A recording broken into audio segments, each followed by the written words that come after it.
fully.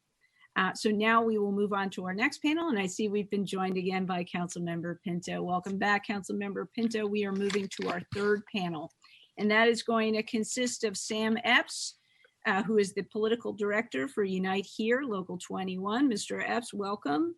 Ranisha Martin, who is Intake Officer for Unite Here, Local 25. Welcome, Ms. Martin. Robert Duker, who is, I think, going to be joining us by phone. Oh, I see actually he's joining us. And John Purification, who I see is also joining us, I believe by computer. Oh. So we are going to kick this panel off with Mr. Epps. Thank you. Great to see you, Mr. Epps, and thank you for joining us. Great. Good morning, Councilmember Silverman and Councilmember Pinto and the Committee on Labor and Workforce Development. Thank you for holding this important hearing. My name is Sam Epps, and I'm the Political Director of Unite Here, Local 25. Over the last 6 months, almost all of our members have come to depend on unemployment insurance system.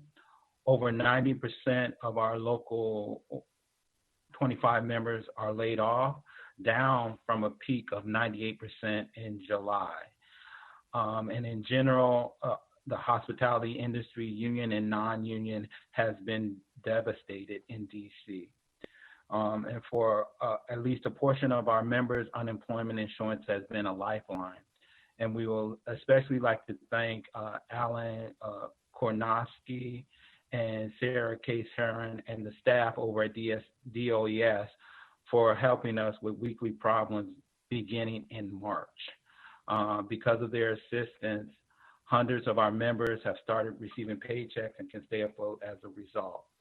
But unfortunately, for many other members, serious problems remain. You know, actually, Councilmember, last night I received another list from DOES that we sent over of resolved cases. So even as late as last night, we were receiving cases resolved. And as a result, a significant portion of our local staff time is now dedicated to helping members with the UI issues. You will hear from Renisha, we call her Ronnie, on that a little later in this panel. You will hear the details from our panel about some of these cases, but I wanted to offer a few observations broadly about what our staff has seen and the areas we think there's room for improvement. First of all, it is clear that DOES's staff is overwhelmed and understaffed on the system that is inadequate to handle the demands and volumes of the claims.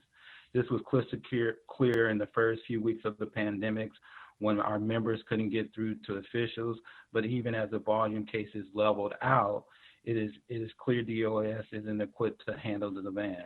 This is not the fault of any individual staff member, all whom we know are working extremely hard.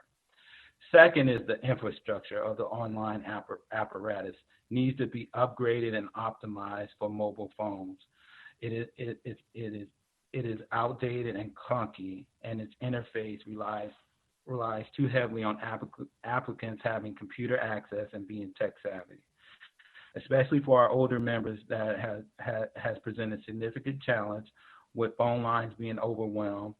Applicants have been told to use the online portal instead of being led to more confusion for many who we spoke with. So the fact the system is hard to access on mobile devices is a major problem for our members, and as you heard earlier, community members who don't have computers. It's gotten even worse since school started, as many of our members have only one computer in the household, and which our children need it to use for school. And finally, DOES needs to do a better job in informing the public and the UI recipients about how to navigate the website, upload documentation, and changes they are making to unemployment programs. It relies too heavily on email and information that is not presented clearly to the public or even to our members to understand. With that being said, we continue to appreciate the hard work of DOES is putting in to make this heavily burdened UI program work. When it does, it literally saves lives. That's why we want to be partners in making sure it works even better. Thank you, Councilmember Silverman. Thank you, Mr. Epps. And next we are going to go to Ms. Martin. Ms. Martin, if you want to turn your video on as well as your microphone. You are next. Good morning. Good to see you. Mhm. We don't see, there we go. Wonderful. Good morning. My name is Ronisha Martin. I am the intake officer at Unite Here Local 25. Since the start of the COVID-19 pandemic in March, I have led the union's effort to help our members secure unemployment insurance. While we have good relations with DOES staff, hundreds of our members have struggled because of the dysfunction of the UI system. I would like to address some of those today. As you've already heard, one of our biggest ongoing issues is that we have members that are not getting paid. Some of them you will hear today, like Robert, who still haven't been paid at all. Others like John that have gone weeks long with unpaid gaps and is in terrible debt. For the first few months of the pandemic, it was almost impossible to reach anyone in the UI office. If members couldn't get through for the first 2-3 months, they are often denied their back pay. They can't get in unless they can prove it, and proving it is almost impossible. At that time, how would our members have known that they needed to keep perfect records of every interaction with DOES officials, especially during the chaos of the early spring and summer? We know that many DOES staffs are doing their best every day, but these issues are more than any one staff member can fix. They are about how the whole program is administered and the burden it places on our applicants. In addition, people miss deadlines for certain requirements and then can't get paid. It's very common for our members, especially the older members and those who are not tech savvy, to run into these issues. To get back pay, as you've heard before, they have to go through an appeal. It takes 15 days to see if the appeal is proved, and if not, it takes an additional 15 days to have it resolved. Basically, people whose families depend on them sometimes make minor mistakes, which in result have to wait months to get UI. One way to solve this is better communication. I can't stress that enough.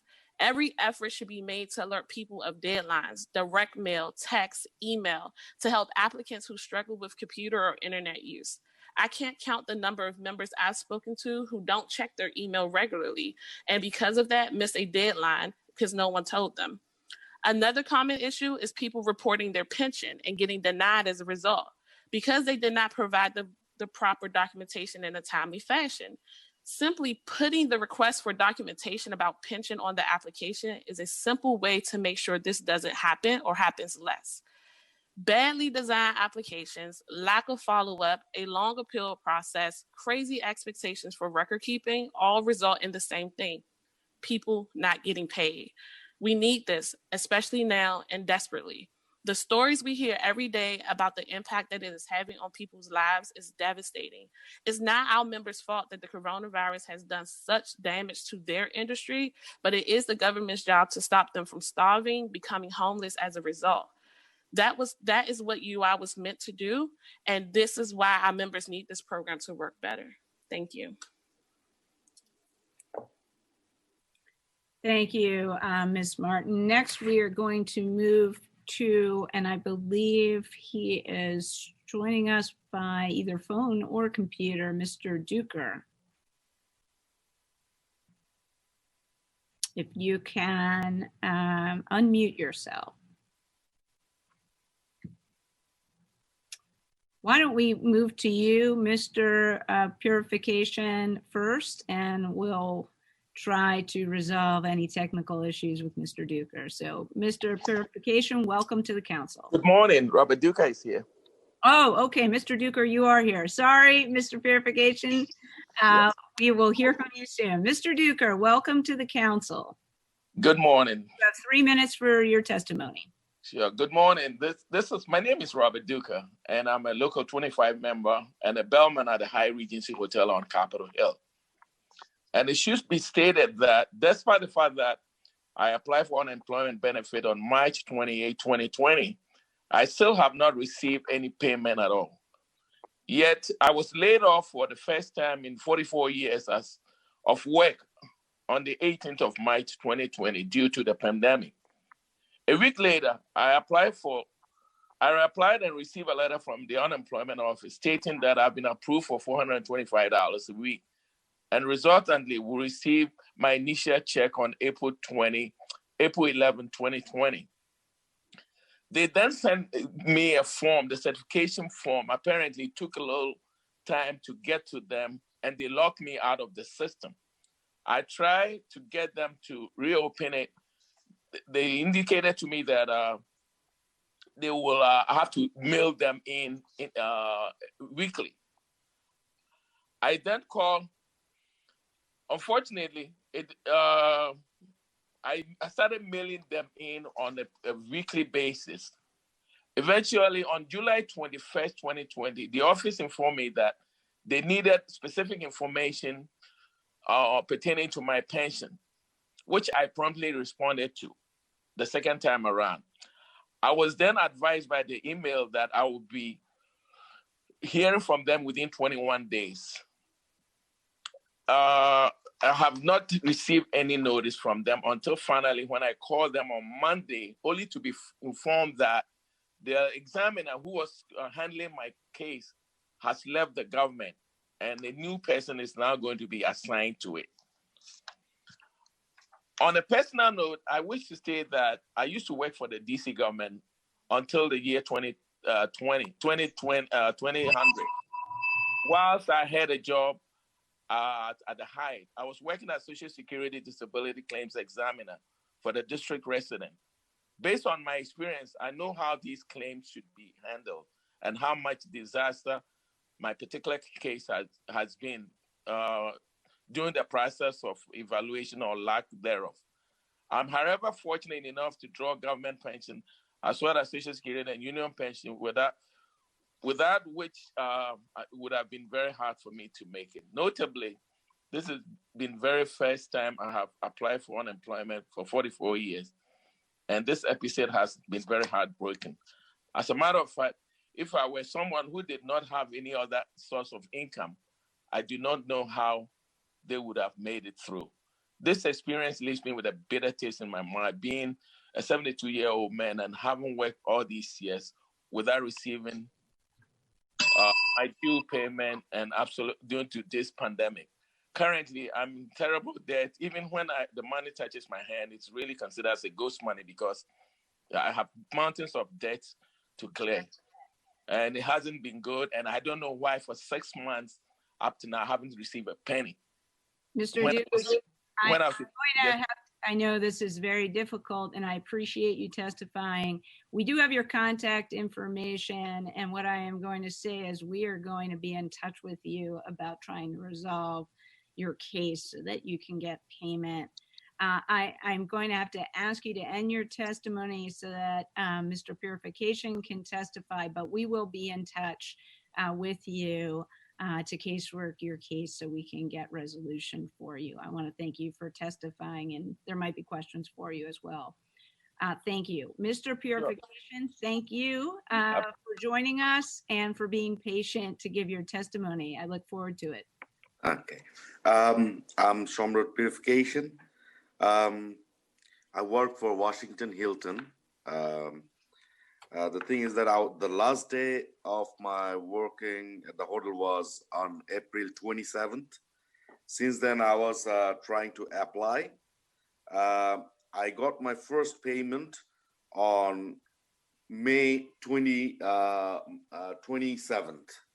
So these 4 weeks, I didn't get my payment. And I was trying to contact with them. I couldn't. And I was in trouble because I have 2 kids. My wife is sick. She doesn't work. And also my dad and mom and my younger brother lives with me in the house. My dad didn't go to his work, end up with all kind of symptoms of COVID-19. So he didn't go to work about 2 months. It's only me and my dad works in this house. So all these payments and bills, and including my younger brother's fees for the university, I had to bear And for those four weeks money, I was behind with my credit cards and all, and I didn't have a single money. Listening to others, it seems that I'm in a least problem for 4 weeks money, but I didn't receive those money, and I had to, I went to a hard, life for those money, because I had to bear all the money for the house, entire house. So I was in trouble.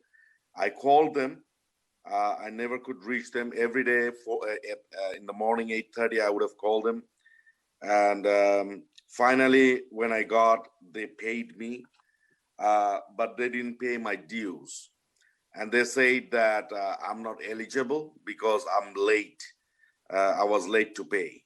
But I couldn't go through the website as well, because on 2016, I applied for 2016. I applied for an unemployment, and I didn't receive that, as I got a new job as well at that time. So what happened? It stuck on that place, and I never could sort out with my payments, and I never could apply those as well. So I want my back payments, back. Thank you. Thank you. Thank you, Mr. Purification, for your testimony. I'm going to turn to my colleague, Councilmember Pinto, for a 5-minute round of questions. Councilmember Pinto. Thank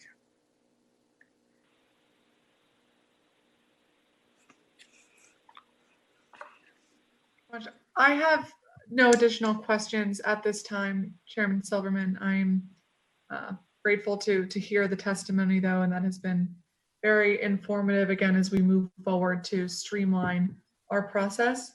I am going to have to step out for a moment, but thank you all so much for testifying, and thank you again for holding this roundtable and hearing, and I hope to join you back a little later this afternoon.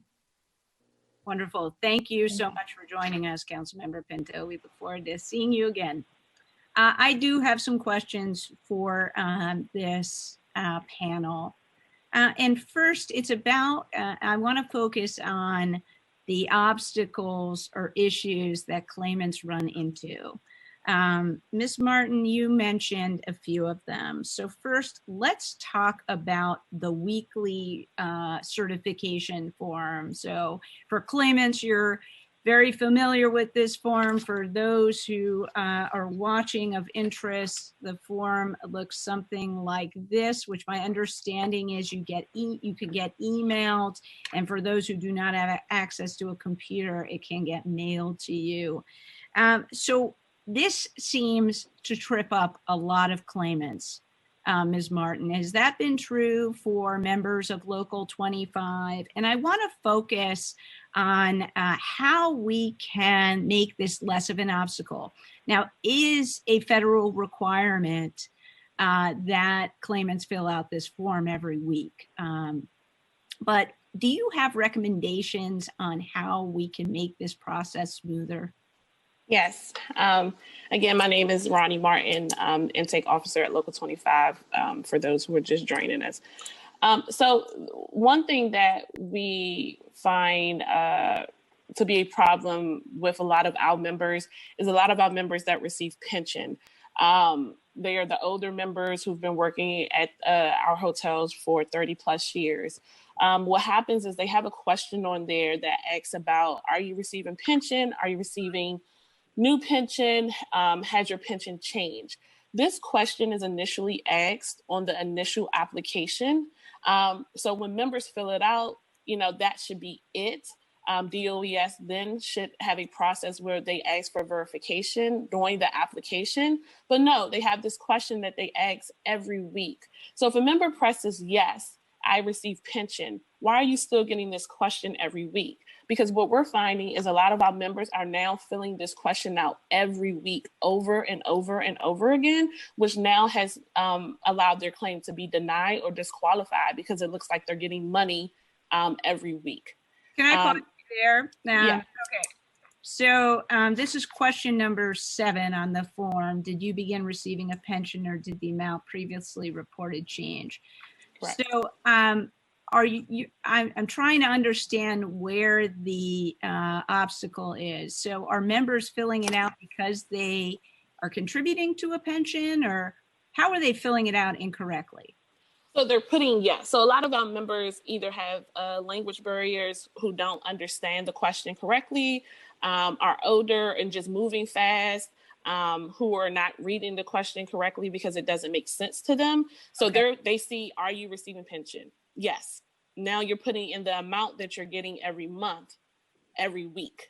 So instead of you putting no, because you've already announced to DOES that you receive pension, you are now getting denied or disqualified because it looks like you're getting money every week.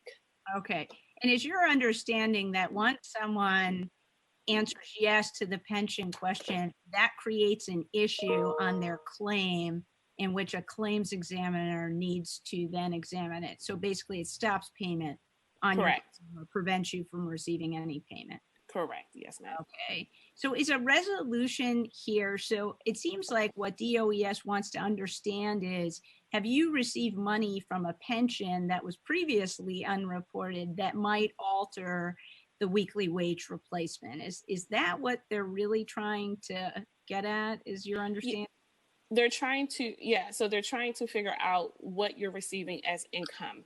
Right. So if someone is receiving pension of $1,200 monthly, DOES then goes in and calculates that. So members are still able to receive unemployment. They just won't receive the maximum amount. Okay. Yeah. There's a lot of questions I could ask you, but I want to move us along. But I want to cover another issue that I know from claimants is a very big concern, especially in light of the fact that the federal government can't get its act together and give us additional money. So back pay. I know that. I know that a lot of our claimants have not had assessment of back pay yet, and they're wondering what is going on. You said in your testimony that if a claimant asks for an assessment of back pay, that puts another hold on their claim, in which you were saying, I believe there's 14 days. It was actually 21 days for a claims examiner to review the back pay. But what is your understanding of how claimants can get DOES to assess back pay? Okay, so I've talked to numerous of claims examiners. The 21 days is a time frame that they give people to have their issue resolved or looked at by a claims officer. When it comes to back pay, we've been told numerous times that the only way to receive back pay is to go through an appeal decision. So members are like, well, why do I have to do that? Like, you can see that I've been filing every week. And so they're like, it's nothing we can do on our end. You must go through an appeal process, which is in a different department. And that's where the 15 days come in at. So you have, you do an appeal, you fill out an appeal application. It takes 15 days for them to look at it. If everything is correct, they approve it. It takes another 15 days to get an appeal date. But if you filled out something incorrect, you now have to start over the appeal process, which is an additional 15 days. For a moment, Ms. Martin, that appeal is to DOES or to the Office of Administrative Hearings? Yes, at the Office of Administrative Hearings, correct. Hearings, okay. So you fill out a formal appeal? Yes, ma'am. Okay, very good.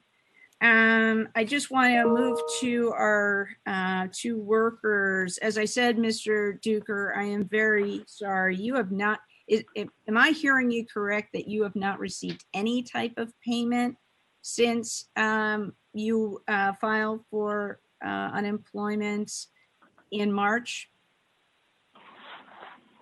I just need you to turn your microphone on, Mr. Duker, to respond.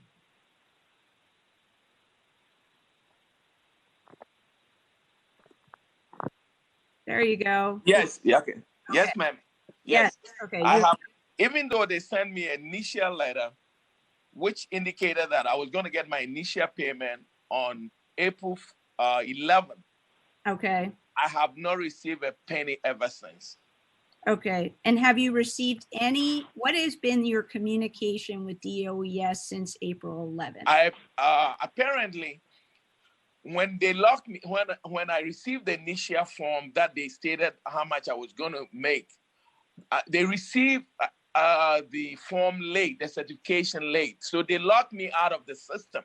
I couldn't do it by phone or by computer. So I had to religiously mail it to them every week, which I have done it through up to even the one for next week has already been sent.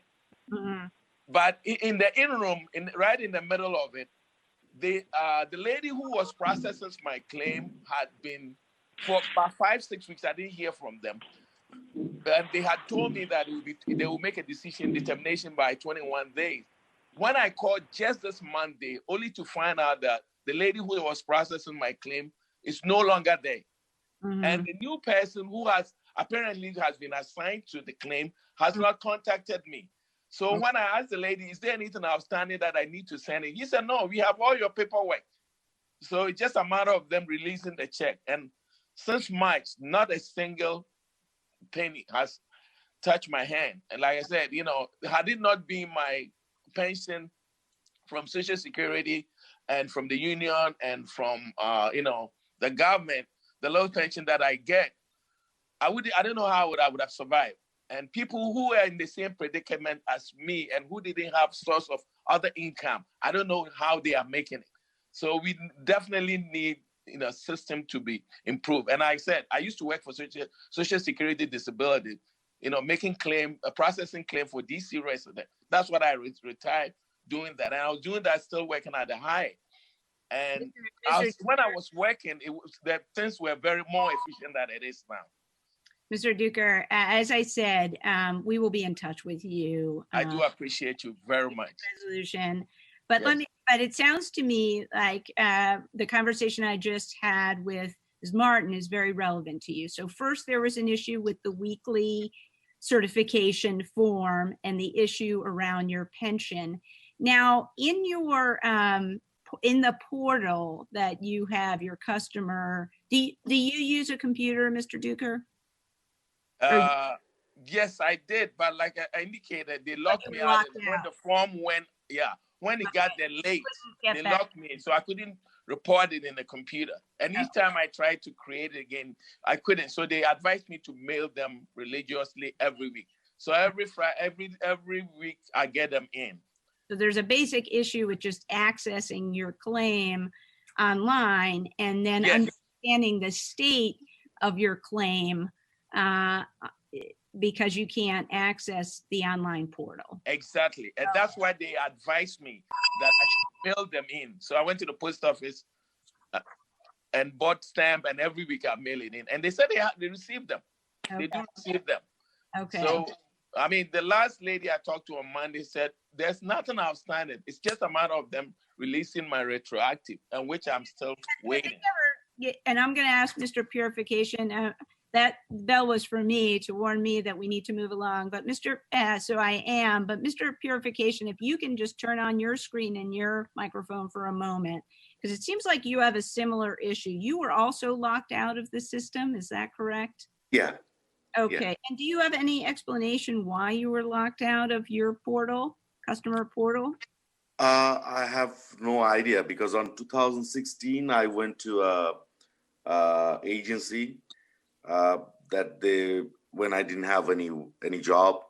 Mm-hmm. So they are the one who claimed for unemployment. That was on 22nd of October on 2016. Okay. And I know you kept calling in and had difficulty connecting by phone. Yeah, I did. Okay. So it was stuck on there. So I never could. Yeah. Did they ever give you an explanation why you couldn't access your file, your portal online? No explanation. Okay. And then did you understand the process to receive back pay? I don't. I mean, okay. I don't know. Let me ask both, and I'm going to close this out with you, Mr. Purification, you, Mr. Duker. What would be your suggestion? So DOES is watching this hearing. What would be your, let's have 2 suggestions from each of you about how your recommendations to them about how to improve the claimant experience. Let's start with you, Mr. Purification. I mean, I don't know. It could be a technical issue when I couldn't go through, or could be over the telephone I couldn't go because a lot of people at that time were trying to get in touch with them. Uh, and but you know, as those monies is my right to get those money because everyone got that money. I should get that money. So I have all the proofs that when was my last day from the work and when I received my first payment from the DOS. So they should pay me back those money. You know. What would make it easier for you? What are two things that would make it easier for you to work with DOES? Any recommendations? If like sometimes like I didn't know, they didn't give me any kind of explanation that why I couldn't go through. Right. They should explain these things. And there are some more difficult questions like we make mistake. Like me, English is not my first language. I don't know. Sometimes I messed up with my English, but there are some terms that they could write it more easily, more understandable for us, so that we cannot make any mistake. Like some mistakes we have done probably, that's why it could be like that as well. So. Okay, I am in agreement, Mr. Purification, and we've heard that now as is a big theme about communication. I want to thank you so much. I want to move to Mr. Duker. Two recommendations you have, Mr. Duker. One, I think that right in the middle of the application process, I indicated initially that I do receive pension. Mm-hmm. So I went to my bank. I stayed in line, I couldn't get in, and I had a statement from the bank indicating my direct deposit going into the account, which I sent to them initially. Apparently, they needed more specific, how long I've been receiving the benefits, the government, how long, how much I make and how much I've been receiving on a monthly basis. So I did it again individually and sent it from Social Security, from this union. I did that to them. They never, and then they responded that they're going to get back to me within 21 days.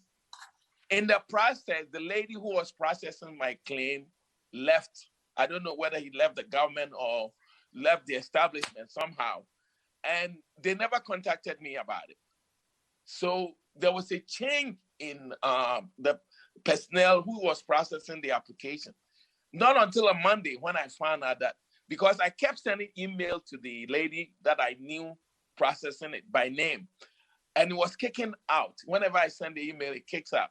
I didn't know what was going on, only to find out that she's no longer working on my claim. They should have contacted us out. So they have to be more timely in their responses, and they have to respond to it whenever we write to them. They don't do that, and there's so much delay and bureaucratic time. And I said, when I used to work for DC government, it wasn't like this.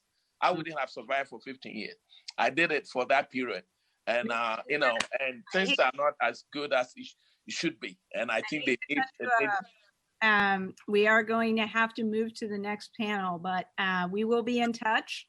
Okay. And I want to thank all four members of this panel. As you said, Mr. Epps, this pandemic has been devastating to the hotel industry. Some of our hotels are closed. Many are at extremely low occupancy, and many workers have been laid off. So your stories, Mr. Purification and Mr. Duker, represent many workers in our city. I know this council is committed to working with you, with Local 25 and the hotel industry to figure out how we weather this incredible storm. So I look forward to working with all of you, and I want to thank you very much for your testimony today. Thank you.